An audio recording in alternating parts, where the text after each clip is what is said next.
Hello everyone, welcome back to Physics 425. So what we were talking about in the last video was the thermal conductivity of a gas, and I've written down some of the results from the past couple of videos. One of them is this relationship between the heat flux Q dot over A and the temperature gradient dt dx, and the constant of proportionality is the thermal conductivity of the gas between two surfaces at different temperature. And so we went through a calculation and we calculated an expression for the thermal conductivity. What we actually calculated had a prefactor of 1/2 instead of 1/3, but a full proper calculation gives you the 1/3 coefficient. And then it depended on N, the particle density of the gas, M, the mass of the particles, CV was the specific heat per unit mass, V bar is the average speed of the particles, and L was the mean free path, the average time between scattering events. And we had also calculated what that mean free path looks like, and it was 1 over the sigma c times n. So sigma c was the scattering cross-section of the gas particles. If they have an effective radius of r, then the scattering cross-section was pi times 2r squared. So it was an area of a disk of radius 2r. Okay, if we combine these results, then something interesting happens, and it's perhaps a little bit surprising. Let's put in our expression for the mean free path, and in that case, the thermal conductivity of our gas becomes the 1/3 Nm CV V bar times the mean free path, which was 1 over sigma c times n. And now what we can do is we can cancel the two factors of the particle density, and we end up with this expression here, which is just a bunch of constants, right? M is just the mass of the particles, CV the specific heat, the average speed is V bar, and scattering cross-section. Those are all just properties of the particles in your system, and so this is a constant. And that's a little bit surprising, because you might have reasonably thought that the thermal conductivity of the gas should, say, decrease as you decrease the pressure, because there's less particles to actually transfer heat between surfaces at two different temperatures. So this result is independent of the density or pressure of the gas. We might have expected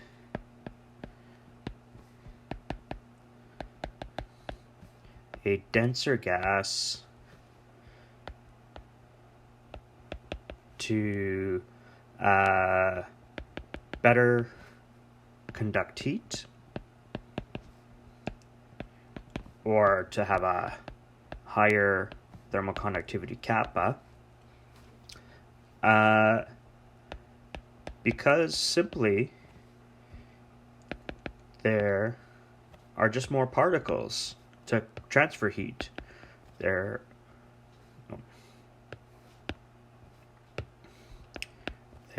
are more particles available to transfer heat.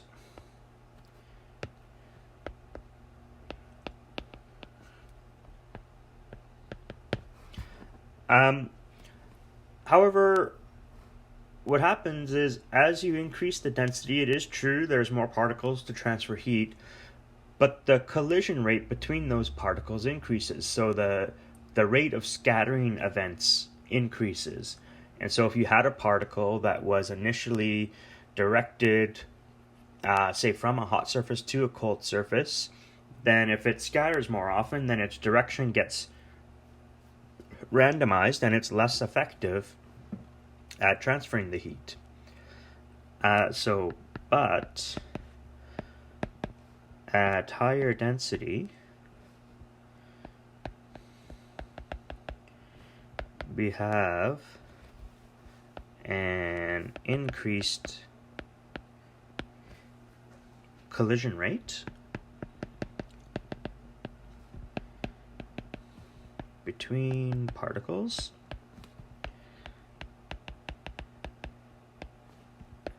and so that's a reduced mean free path, L, which we already know because we can see that the mean free path is inversely proportional to the number density of the particles. And so therefore, this effect reduces the heat transfer rate.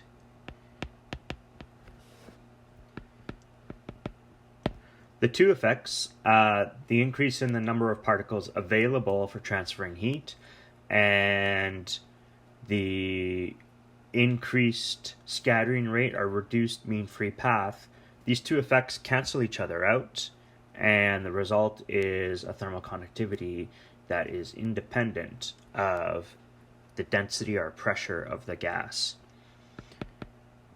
These two effects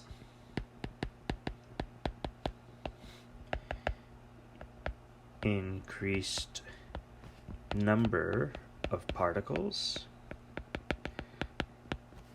and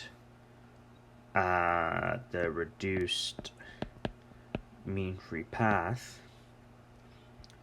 cancel, making kappa independent of the gas density / pressure.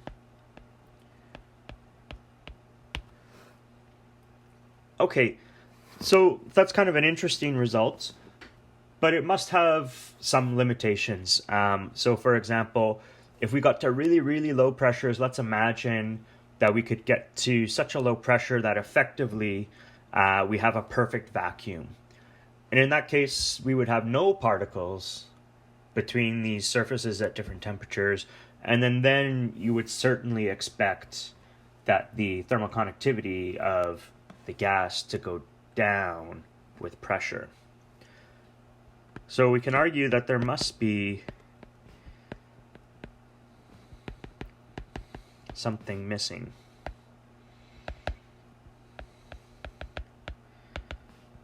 So kappa cannot continue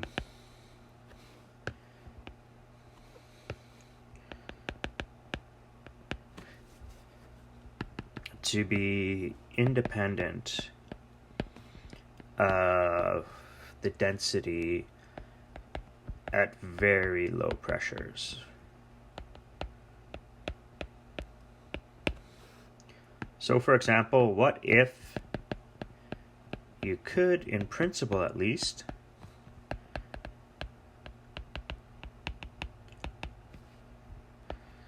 make a perfect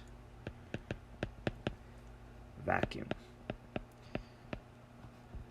N goes to 0.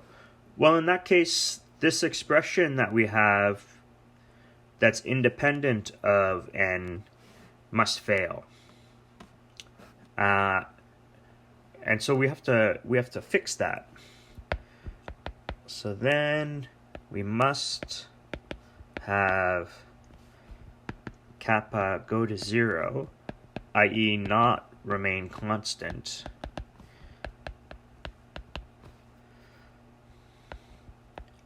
as n goes to 0.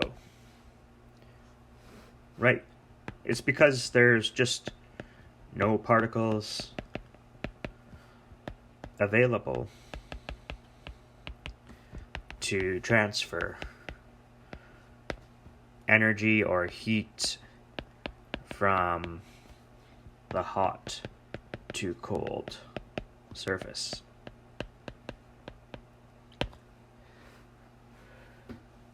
Okay, so let's think about this a little bit. Let's draw ourselves a picture. Let's imagine we have our two surfaces, and so here's our hot surface, and here's our cold surface. And we'll say that these are separated by some distance d. And so normally what you would have is you'd have your particle, it would travel a mean free path and then scatter, and then it would travel approximately another mean free path and scatter, and so on. And so of course the distance it travels between scattering events is not always a mean free path. That's just the average distance. But that's kind of the model we have here.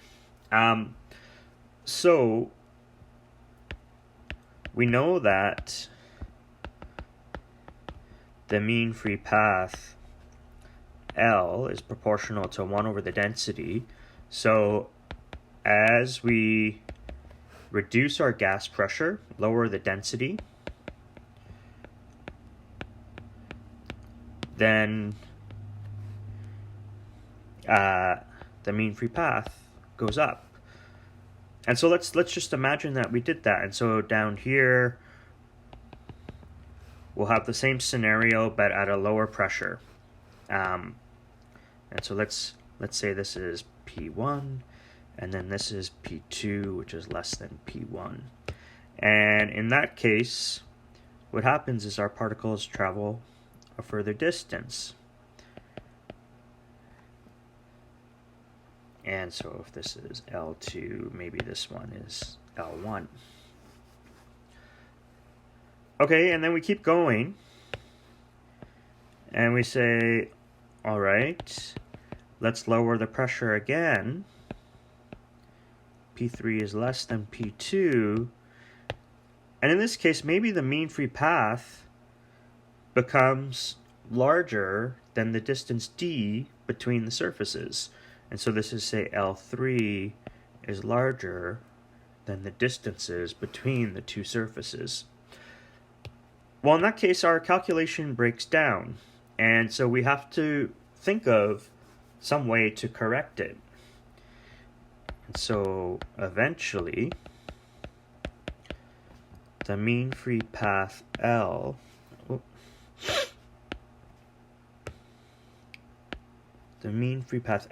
gets to be larger than the spacing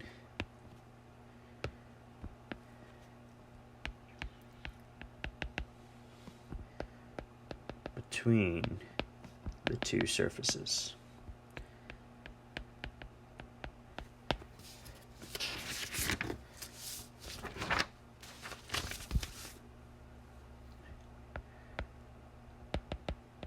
When this happens, the particles no longer scatter off one another. There is still scattering, but it's only scattering predominantly off of the two surfaces themselves, not because of particle interactions. So when this happens, particles scatter not because of collisions with other particles, but because of collisions with the two surfaces.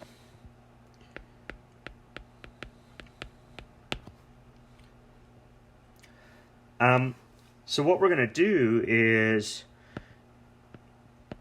in our calculation of kappa, we're going to say we had a mean free path which determines the average distance between collisions. Well, that distance now is determined by the spacing of the two surfaces, so we're going to replace the mean free path with d. This condition, mean free path, becomes larger than the spacing. D is that has a name. When L is greater than D, it is called the Knudsen condition. And in that case, kappa is going to be about 1/3 nm, specific heat per unit mass, average speed of the particles, and instead of the mean free path, we have d. Okay, so previously when we did have the mean free path there, it was proportional to 1 over the particle density, and so the two factors of n canceled. In this case, in the Knudsen condition situation, kappa is proportional to n, and n is proportional to the pressure, and so the thermal conductivity goes down linearly with pressure. So if we were to make a plot here of the thermal conductivity of the gas, which has units of watts per meter per Kelvin as a function of, say, pressure or particle density, then at high pressure, what we know is that the thermal conductivity is independent of pressure. And now we've got a situation where at low pressure, we set thermal conductivity as proportional to the particle density, or P. And so then that means that there's some kind of crossover. And there must be some kind of smooth transition between the two situations here. And so over here, this is the situation where the mean free path is less than the separation between surfaces, and kappa is proportional to pressure. And then out here is the mean free path is less than the distance between surfaces, and kappa is independent of pressure.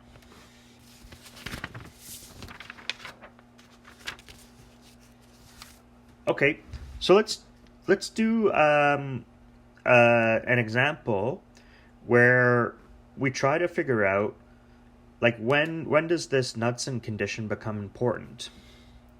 So let's do an example. So if the spacing between two surfaces at different temperatures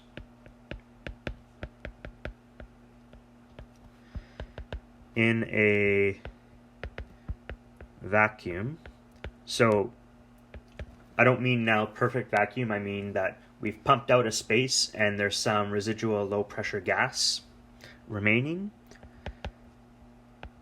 Let's say that that spacing is 1 centimeters. The question is, at which pressure will the thermal conductivity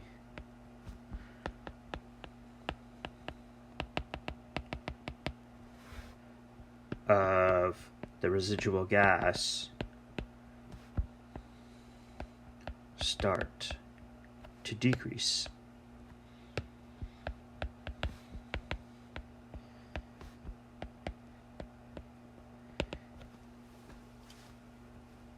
Okay, and so here's a possible scenario where we've got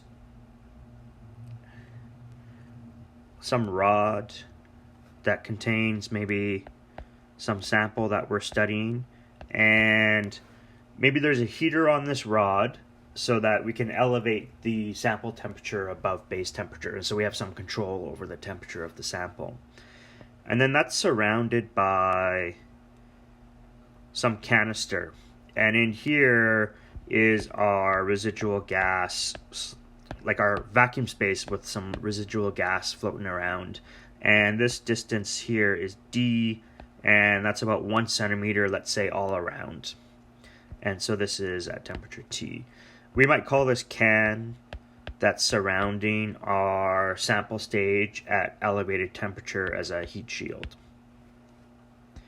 Okay, and so we have a heat shield at temperature T surrounding our sample stage, which is a rod that is at a temperature T plus delta T. Okay, well, let's see. We require for the thermal conductivity to start to decrease that L has to be, let's say the crossover is at the mean free path is equal to this distance D, and we know that the mean free path is the scattering cross section times N, and then take the inverse. Okay, so from the ideal gas law, PV is NKT, so N over V is P over KBT. And so we can make that substitution, and so therefore D has to be equal to 1 over sigma C, and then the inverse of N is KBT over P, or the crossover pressure is equal to KBT divided by D times the scattering cross section. Okay, so let's put in some numbers. If you had a 2-stage cryocooler, its temperature might get to about 10 Kelvin at the second stage. And let's just say we had some gas in there. It has a scattering cross-section pi times 2r squared. And let's say the effective radius of those particles is 1.5 angstroms. And then we know that D is 1 centimeter. If you put these numbers in for the pressure, the crossover pressure, we're going to get P is going to be about 50 millipascals. So room pressure or an atmosphere is about 100 kilopascals, or 10 to the 5 pascals. And so that means this corresponds to 5 times 10 to the minus 7 atmospheres. And so you have to reduce the pressure below the room pressure by over a factor of 1,000,000. And if you want to start to reduce the thermal conductivity of the gas that's in there. And so that's quite a low pressure. And so this crossover where the thermal conductivity starts to change only happens at very low pressures. Just to finish this off, let's just think about what this would mean, say using a typical mechanical pump that you might find in most labs. So first, a commonly used pressure unit in low temperature physics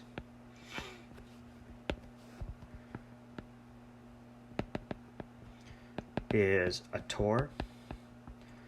And the way the torr is defined is if you had a manometer. So a manometer is just like a tube in the shape of a U. and you're going to leave, let's suppose you leave one end of the tube open to atmosphere. And so the pressure at this open end is 1 atmosphere. And then over here, we establish a vacuum. All right, and then you're going to fill the tube with mercury.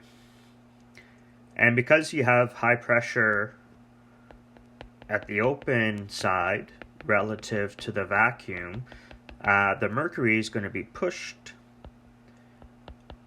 from the left side, and you'll get a difference in height between the two sides. And that difference in height will be determined by the pressure difference.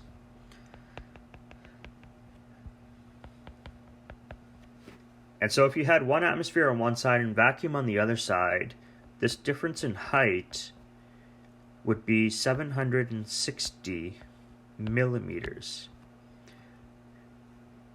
And usually this is referred to as 760 millimeters of mercury. And so that's a pressure of unit. It's the height, the difference in height of a column of mercury at some pressure difference. And so the way the torr is defined is 1 torr is equal to 1 millimeter of mercury. Okay, and so this is our mercury in here filling our manometer tube. Okay, so that means for 1 atmosphere we had 760 millimeters of mercury, so 760 torr is equal to 1 atmosphere, which is equal to 101.325 kilopascals, or 101,325 pascals. Okay, so for our example of the crossover pressure, 50 millipascals is what we calculated, corresponds to 3.8 times 10 to the minus 4 torr, or 0.38 millitorr.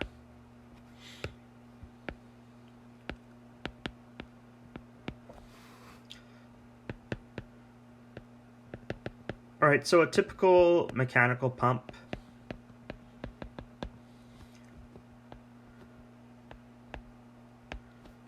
found in most physics labs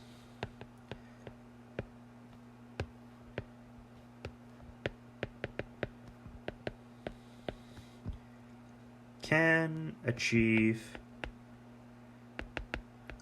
low pressures of about 10 millitorr. And so that's clearly not enough to, in our current situation, reach the crossover pressure where the thermal conductivity of the gas would start to decrease. So this is not enough to reduce the thermal conductivity of our residual gas.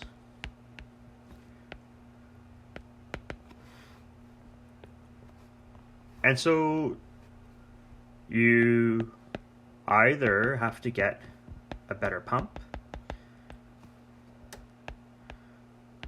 and so options are a bigger mechanical pump, or there's often in low temperature physics, people now are using things called turbo pumps. A little more common a few years ago were diffusion pumps, and so there's some other options. However, keep in mind that if the residual gas is something like air, so there's lots of nitrogen or oxygen or argon, that kind of stuff in there, then just by virtue of the fact that you have lowered the temperature, in our case, to 10 Kelvin, right? So our surfaces are close to 10 Kelvin, then gases like nitrogen and oxygen are going to freeze out. And so they'll collide with the walls and they'll stick with the walls. And so just by virtue that you've gone to low temperature, your pressure will go down. So even if you use a mechanical pump and you initially get to 10 millitorr, then as you cool your system down, the pressure will come down more. And so you might reach this crossover pressure. The only gas that's a real problem is helium, because the helium won't freeze out, because as you know, the liquefaction temperature of helium is 4 Kelvin. And so that's why if you want to get to really low pressures, you should flush your system with air before you pump it out and cool it. And the idea is if there's any residual helium around, by pumping out your system, flushing it with air, pumping, flushing with air, pumping, flushing with air, is the whole goal is to get as much of the helium, residual helium gas out before you start cooling down. And in that way, you'll be able to really start to suppress the heat transfer from the thermal conductivity of a residual gas. All right, great. Thanks very much.